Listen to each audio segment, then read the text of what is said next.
저는 어제 말씀을 정리하면서 아무래도 나는 자꾸 앞에 앞에 쓰는 것은 하면 안 될 것 같다 생각을 했습니다.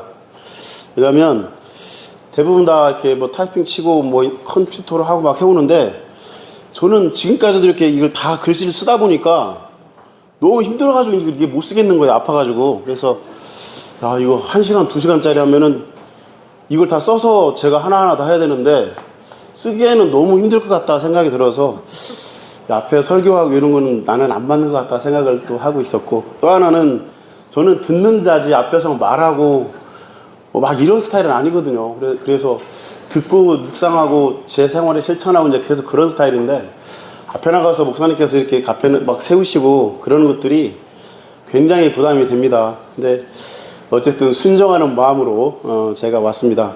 제가 경영학교 때 했던 게 순종에 대해서, 그 행하는 믿음에 대해서 했는데, 어쨌든 그 행함으로써 믿음으로써 얻은 의를 이렇게 앞에 나와서 말씀을 전함으로써 순종함으로 나왔습니다.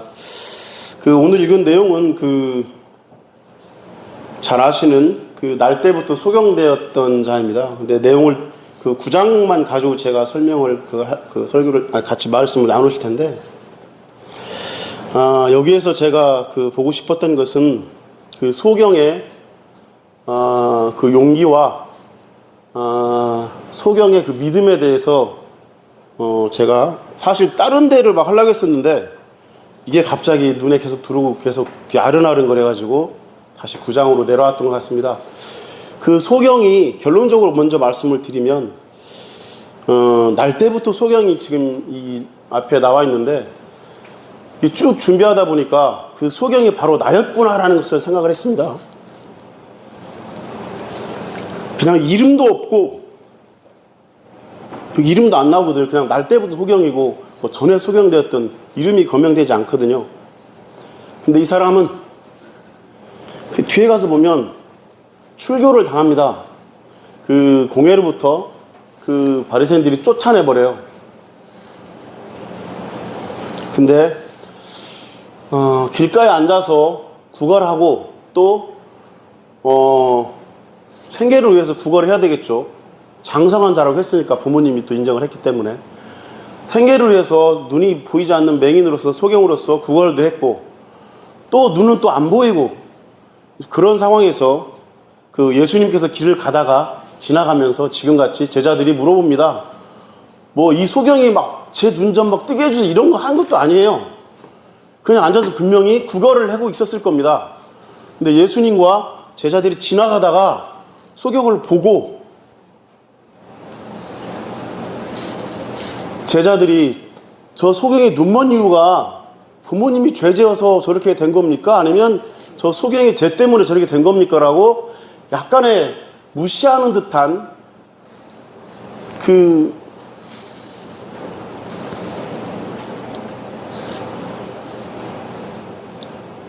질문을 예수님 앞에 합니다.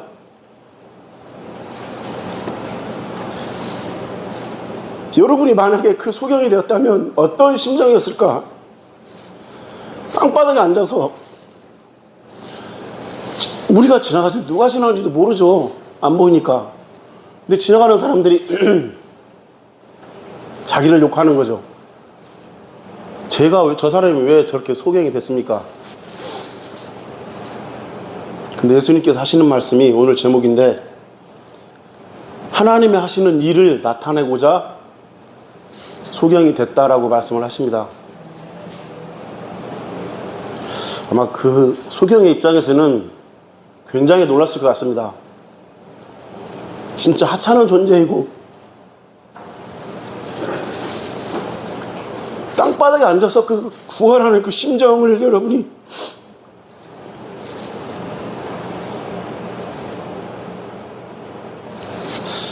뭐 해보진 않았기 때문에 저도 잘 모르겠지만 약간의 공감, 약간의 측은지심이 생깁니다. 나는 정말 아무 잘못이 없는데 태어났을 뿐인데 세상을 못 보는 거죠. 근데 지나가던 사람들이 막 자기를 비난을 해요. 나는 살 수 있는 게 지금 누가 돈을 조금 쥐어줘서 구걸해서 그걸 가지고 하루하루 생계를 유지해 나갈 뿐인데 저 사람들이 왜 나를 비난할까?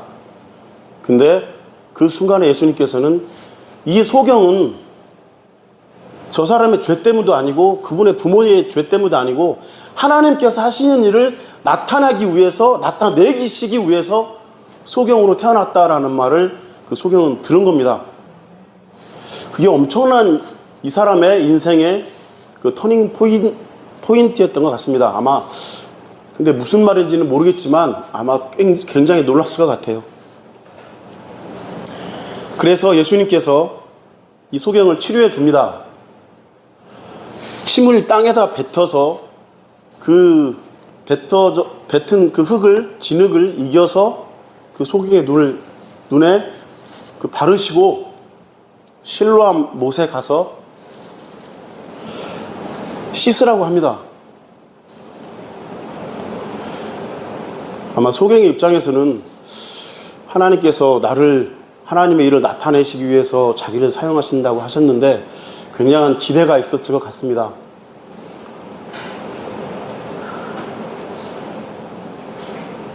근데 눈을 뜨게 해주실 줄 알았는데 갑자기 눈을 뜨게 해주기는커녕 다시 눈을 가리는 진흙을 그 눈앞에다가 다시 붙여버리고 바르시니까 아마 황당했을 것 같아요. 근데 뭐 어떻게 갔는지는 모르겠어요. 저 인터넷 보니까 그 실로암 못이 좀 이렇게 지금은 막 덮여있고 좀 이렇게 흐르긴 하던데 누군가 인도를 해줬든 어떻게든 가서 실로암 못에 가서 씻고 나았다고 했습니다. 근데 낳고 나서 곧바로 예수님한테 오신 건 온 것 같지는 않아요. 그러니까 눈 가렸을 때는 예수님의 형상을 볼 수가 없잖아요. 눈 뜨고 나서 왔는 데는 아마 사람들이 지나다니니까 누가 나를 치료해준지는 몰랐을 겁니다. 그런데 사람들이 전에 그 사람이 소경되었던 것을 알았던 그러니까 이웃 사람, 친척, 친구들이겠죠. 그 사람들이 데리고 바리새인들 앞에 갑니다. 그게 이제 13장 그 이후에 나오는데 안식일에 이제 예수님께서 그 소경을 눈을 뜨게 해주셨죠. 그래서 이제 이 바리새인들은 그 예수님을 하나님으로부터 온 사람이 아니다, 죄인이다, 막 이렇게 정죄를 합니다. 그리고 물어봅니다. 너 어떻게 해서 무엇을 누가 했길래 어떻게 눈을 뜨게 됐냐? 그러니까 소경되었던 이제는 소경이 아니죠. 전에 소경했던 사람이 어떤 사람? 그 사람이 진흙을 내 눈에 바르매 내가 씻고 보나이다.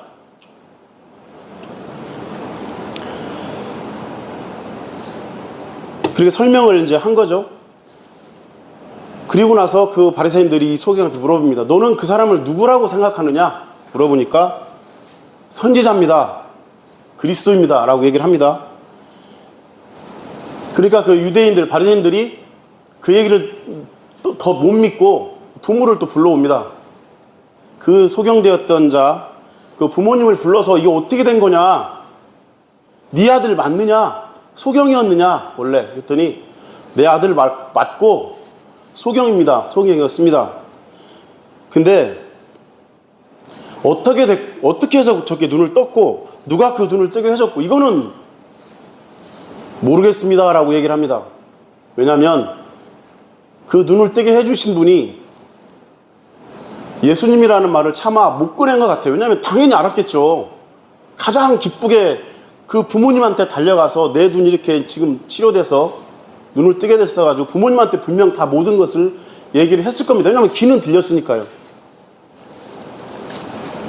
근데 22절에 보면 그 부모가 얘기하는 게 저 장성한 우리 아들한테 물어봐라. 자 어른이니까 장성한 자니까 다 알아서 할 거다. 대답하는 걸 기피를 해요. 왜냐하면 유대인들이 누구든지 예수를 그리스도로 신하는 자는 출교하기로 결의하였으므로 저희를 무서워함이라. 부모님이 무서운 거예요. 아들의 그 소경된 것을 다 치료해줬는데도 불구하고 예수님이라는 이름을 드러내고 그 바리새인들 유대인들한테 얘기를 하면 출교를 당한대요. 그 출교를 보면 뭐 제가 막 간단하게 그냥 찾아본 건데 4가지의 출교의 내용이 있더라고요. 탈무드에 나오는 얘기인데 출교의 의미는 회당에서 내어 쫓음 이런 의미랍니다. 말 그대로 출교니까요.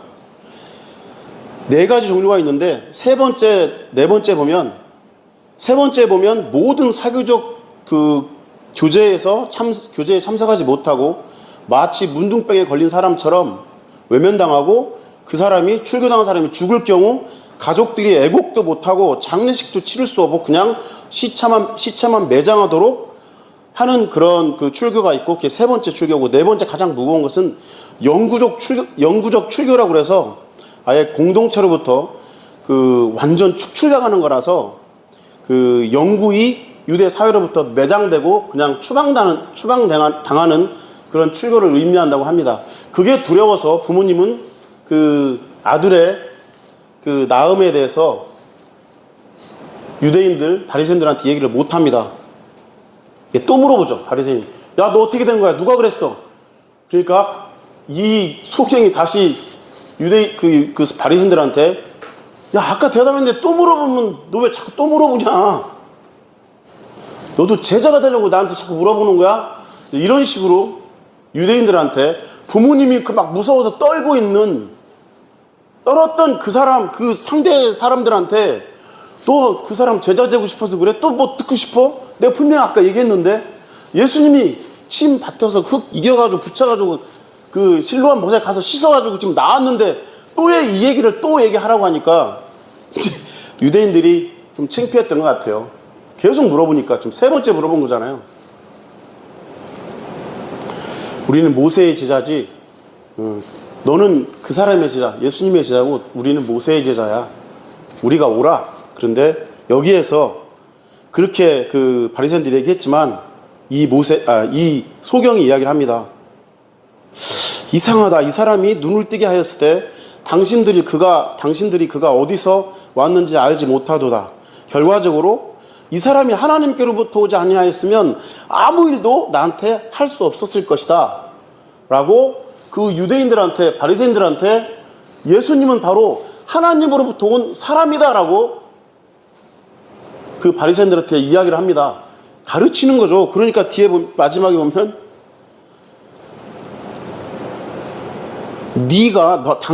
너가 온전히 죄 가운데서 나서 우리를 가르치느냐 하고 이를 쫓아내어 내보냅니다. 여기서 쫓아냈다는 개념이 정말 출교에서 쫓아냈는지 그 어떤 모임에서 이렇게 했는지 밀어냈는지는 모르겠지만 그 장소에서 아마 예수님께서 자기 눈을 치료했고 선지자라고 고백을 했고 하나님으로부터 온 자라고 했기 때문에 인자라는 말을 그 임의로 이 소경이 했기 때문에 저는 출교했다고 생각을 하게 됩니다. 아마 정확한 내용은 잘 모르겠지만요. 제 판단은 그렇게 돼요. 그런데 결과적으로 부모님은 이 출교당할 것을 두려워해서 그 유대인들한테 예수님에 대한 어떤 긍정, 그리스도에 대한 어떤 언급 이런 것들을 회피했지만 이 사람은 자기에게 확실한 흔적이 있는 거예요. 그 사람이 죄인인지 모르겠다. 하지만 내가 눈이 뜬 것, 내가 소경이었다가 지금 보는 것은 확실한 사실이다라고 하면서 예수님을 그 유대인들, 바리새인들한테 정확하게 그 고백을 합니다. 그리고 나서 이제 쫓겨났죠. 그 다음에 보면 그 35절에 예수께서 저희가 그 사람을 쫓아냈다 하는 말을 들으셨더라. 그를 만나사 가라사대 내가 인자를 믿느냐? 대답하여 가로되 주여 그가 누구십니까? 내가 믿고자 합니다. 예수께서 가라사대 너가 그를 보았거니와 지금 너와 말하는 자가 그이니라. 가로되 주여 내가 믿나이다 하고 절을 합니다. 이렇게 해가지고 끝나는데요. 참 이 장면에서 그 참 배려심 많은 예수님, 사실 아침에 목사님께서도 말씀하셨듯이 정말 마지막 때가 되고요. 또 제가 뭐 장사를 하고 사업을 하고 돈을 벌다 보니까 이 정말 마지막 때에 자꾸 재물을 쌓는 게 옳은 일인가? 그런 생각이 굉장히 많습니다. 그런데 이 소경처럼 처음에는 예수님께서 그 사람의 육신의 눈을 뜨게 하기 위해서 실로암에 먼저 보냅니다. 그러나 35절을 그 뒤에 지금 읽은 것은 예수님께서 다시 오신 거예요. 왜냐하면 육신의 눈도 중요하지만 영혼의 눈을 뜨게 하기 위해서 한번 다시 오신 겁니다. 다시 와서 너가 인자를 믿느냐? 인자가 누굽니까? 누군지도 모르죠. 누굽니까? 내가 그다. 믿고 싶습니다. 결국 믿고 하나님의 아들인 인자, 사람의 아들인 인자를 믿고 절을 합니다. 경배를 하죠. 즉 육체의 눈도 떴지만 이 소경은 이 지금 다시 오신 예수님, 여기서 출교를 당했다면 그 유대인의 어떤 그 이스라엘 자기 친척 부모 모든 사람은 또 배척을 당한 거예요. 완전 눈은 떴는데 예수님을 신했다가 그 공동체로부터 완전 축출을 당한 겁니다. 부모님까지도. 사실은 제가 왜 그 마지막 때에 대해서 말씀을 드렸냐면 그 누가복음에 보면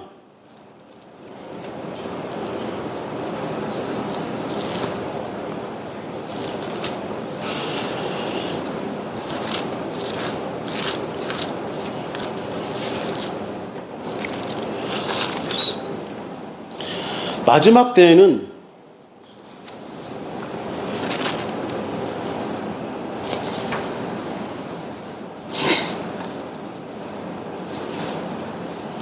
(21장 16절에) 보시면 심지어 부모와 형제와 친척과 벗이 너희를 넘겨주어 너희 중에 며칠 죽이게 하겠고, 그 마지막 때에 저희들이 핍박을 받는 그 상황 속에서는 부모님까지도 상대방한테 넘겨준다는 겁니다. 예수님을 시인하고 올바로 예수님을 믿는 그 이유 때문에. 근데 여기에서도 간단하게 부모였던 그 소경의 부모였던 사람들이 우리 아들한테 물어보세요. 이야기를 합니다. 자기들 살기 위해서, 자기들 축출되지 않기 위해서.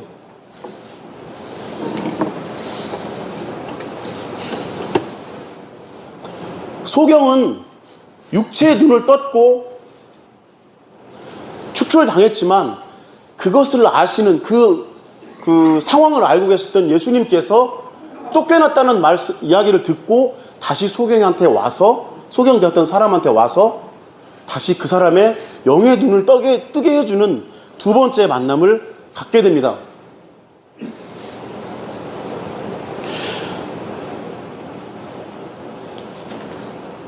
제가 이 내용을 보면서 만약 제가 육체의 눈은 뜨고 있지만 이 소경처럼 내 영의 눈을 뜨지 못한다면 제가 그 부모님처럼 그 부모님의 위치에서 또 그 가룟 유다의 그 위치에서 그 겟세마네 동산에서 이쪽 편에서는 예수님과 함께 있었던 제자들이 있습니다. 근데 저쪽 편에서는 기도를 하고 나니까 유다가 그 대제사장들과 또 뭐 장로들이 보낸 그 사람들이랑 같이 저쪽 편에 서 있는 거예요. 만약 제 영의 눈이 뜨지 않는다면 이 마지막 세대에 내 육체의 눈 뜨고 내 뭐 지식, 하나님의 말씀에 대해서 막 공부하고 아무리 그렇게 하지만 예수님에 대한 정확한 어떤 그 관점, 예수님을 바라보는 내 영의 눈이 뜨이지 않으면 저도 역시 그 은 30냥 때문에 저편에 섰던 그 유다의 위치, 또 내 목숨으로 해서 내 그 어떤 그 공동체에서 배척당하지 않는, 축출당하지 아니하려고 했던 저편에 섰던 그 부모님과 같이 될 수 있겠다는 생각을 했습니다.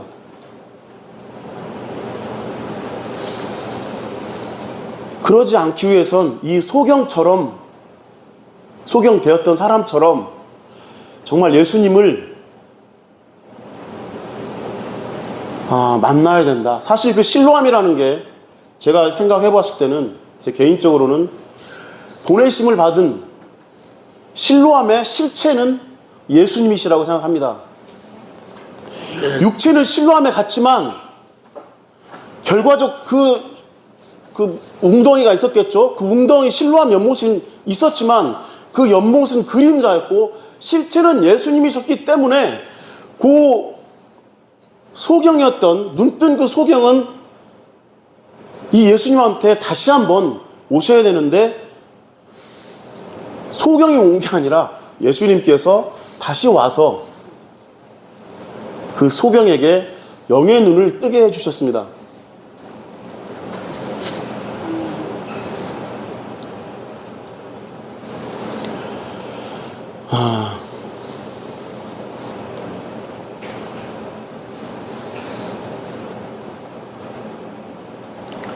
사실 저를 이 소경과 좀 더 비교를 해봤는데 이 소경은 두 가지의 큰 문제가 있었죠. 일단 눈이 안 보이는 것, 두 번째 생계. 참떡이신 예수님, 생계를 위해서 꼭 필요한 참떡이신 예수님이 있었고, 지금 저희가 읽었던 것처럼 빛이셨던 참 빛이셨던 예수님이 있었는데, 이 사람한테는 참 빛이었던 예수님도 필요했고 참 떡이었던 그 구걸에서 먹었던 그 예수님도 필요했습니다. 근데 이 사람한테는 떡이 먼저, 참떡을 먼저 먹을래? 새 빛이, 참 빛이 더 필요한가요? 그 우선순위에 있어서 빛을 먼저 선택했던 것 같습니다. 일단 눈이 보여야 뭔가를 할 수 있었으니까요. 근데 저는 눈은 떠 있으니까, 내 육체의 눈은 떠 있으니까 요 떡을 구하는, 정말 떡을 먹고 배불러서 예수님을 찾았던 제자들처럼 떡을 먼저 찾고 있는 사람이 아닌가라는 생각을 했습니다. 사실은 눈이 떠 있지만 영의 눈이 감겨 있으면 정말 그게 진정한 소경이고, 그것을 제가 이 소경을 통해서 제가 배운 게, 나는 눈뜬 소경이라는 것을 다시 한번 깨달았습니다. 바리새인들이나 그 유대인들은 눈은 뜨고 있었지만 그 소경이라고 이야기를 하잖아요. 그 예수님께서 그 마지막 그 9장 그 끝에 부분에 보시면 심판하러 오신다고 하셨거든요. 그 39절에 보면 예수께서 가라사대 내가 심판하러 이 세상에 왔다. 보지 못하는 자들은 보게 하고 보는 자들은 소경되게 하려 함이라 하시니, 내가 심판하러 이 세상에 왔다는 겁니다. 진정한 소경과 진정한 소경이 아닌 사람들을 심판하러 오셨대요. 막 정죄하러 이게 아니라 너는 소경이야, 너는 소경이 아니야, 그 심판을 하러 오셨다는 겁니다. 그래서 그 바리새인들한테 너희들은 소경이야, 눈 떴다고 하니까 그렇게 이야기를 하고 계십니다. 여러분은 다 눈을 뜨고 계신데 영의 눈은 잘 보이시나요? 어저께 아까 밥 먹자 잠깐 얘기를 했는데 무슨 일을 하고 집에 갔는데 그 산에 조깅을 하러 갔습니다. 그래서 한 30분 정도 항상 조깅을 하는데 비가 막 왕창 쏟아지다가 안 쏟아지더라고요. 그리고 해가 쨍 뜨길래 잽싸게 나갔어요. 나가서 한 3, 4km 정도 되는데 한 반절 갔는데 잘 재밌게 갔는데 갑자기 비가 막 왕창 쏟아져가지고 정말 생쥐꼴이 돼가지고 집에 들어와서 오자마자 다 신발 빨고 막 다 그랬는데 한 몇십 년 만에 맞아본 그 폭우였습니다. 우산이 없이. 그 폭우를 맞으면서 많은 것들을 느꼈어요. 내일 가서 어떤 걸 제가 설교를 해야 되는데, 이 비 맞은 의미가 뭘까? 막 혼자 집에 와서 막, 그래가지고 그 생각 들고, 사실 폭우 맞으면서, 오늘 하나님께서, 막 흙탕물이 막 그 황토물이 쫙 내려가는 거예요. 순식간에 막, 진짜 콸콸콸 내려가다 그래서, 오늘은 그 그 소경에게 예수님께서 그 진흙을 이렇게 이겨가지고 막 눈에 딱 붙여준 그 생각이 나고, 정말 저도 눈이 안 좋았으니까 그 황토물 내려가는 걸로 막 씻어봤어요. 진짜로 눈이 좋아질 줄 알고. 진짜로 그랬습니다. 3번 그래서 3번. 근데 변화는 없고, 왜냐면 비가 너무 많이 와가지고 모자를 쓰고 뛰었는데 안경이 다 젖어가지고 이제 더 안 보이는 거예요, 앞에가. 그래서 안경을 벗고 뛰었는데 안 보이더라고요, 안경을 썼는데도. 많은 사람들은 그 강서구에 가면 실로암 망가가, 강서구가 아닌가? 실로암 망가가 있습니다. 영등포인가? 강서구에 있나요? 육체의 눈이 안 보이면 그 실로암 망가를 갈 수는 있습니다. 뭐 광고하는 건 아닌데, 그 현대에 있어서 그 실로암은 변함이 없는 예수님이시지만, 그 실로암 연못은 그 예수님이 계신 곳이고, 그 실로암 연못이 바로 이 교회라고 생각합니다.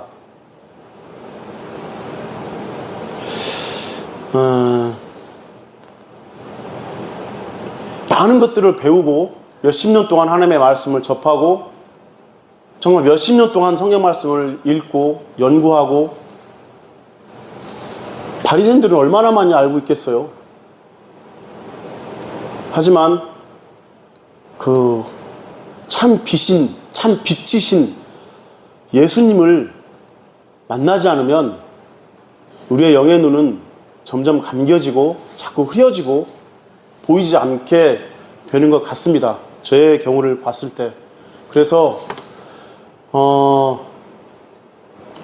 우리는 참 행복한 게, 지금 현대에 살고 있으면서 그 실로암 못이, 바로 이곳이 실로암 못에 있기 때문에 항상 매주 일요일 와서, 주일에 와서 하나님의 말씀을 듣고 또 예수님을 만나고 그렇습니다. 그래서 눈이 밝아지는 거예요. 근데 또 이게 또 쭉 뒤로 갈수록 주말이 되면 다시 눈이 살짝 감기고 또 감겨지다가 또 오면 또 떠지고 이런데, 저는 그것을 좀 생각을 해봤습니다. 왜 예수님은 하필 그 침뱉어 가지고 땅에다가 이렇게 막 그 진흙에다 이겨가지고 눈에 눈에 그 진흙을 바르셨을까? 그 생각을 해봤는데, 개인적인 생각입니다. 사실은 이 눈에다가 이렇게 눈 가리면 더 안 보이잖아요. 어차피 육체는 하나님의 일을 볼 수가 없고 하나님 나라를 못 봅니다. 그래서 더 완전히 더 가려주신 것 같고, 그러면 저희 현대를 살고 있는 저희들한테 그 진흙을 눈에다 바르는 그 행동은 뭘까 생각해 봤을 때 눈을 감는 겁니다.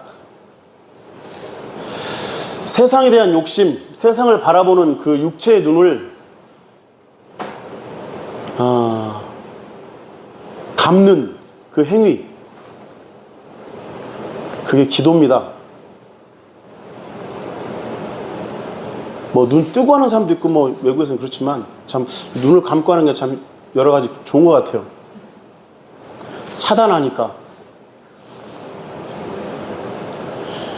예수님께서 그 소경이었던 그 사람에게 그 진흙을 이겨서 눈에 바르셨던 그 행위가 우리 스스로 우리의 눈꺼풀을 내리고 세상을 막고 가리고 눈을 감고 우리의 영의 눈을 떠서 예수님을 바라보는 것이라고 생각을 하였습니다. 그래서 기도를 많이 해야 눈이 밝아지는구나. 눈을 감고 하지만 우리의 눈이 밝아지기 때문에 기도가 이렇게 중요한 거구나. 유치원 학생들한테 설교하는 것 같은데 느낌이 비유가 너무 유치하지만, 그러나 기도의 소중함을 이 소경을 통해서 다시 한번 깨달았던 그 짧은 순간이었습니다. 그 실로암 못에 오신 여러분을 정말 환영하고, 또 열심히 기도하셔서 그 여러분의 영의 눈을 씻고 가셨으면 좋겠습니다.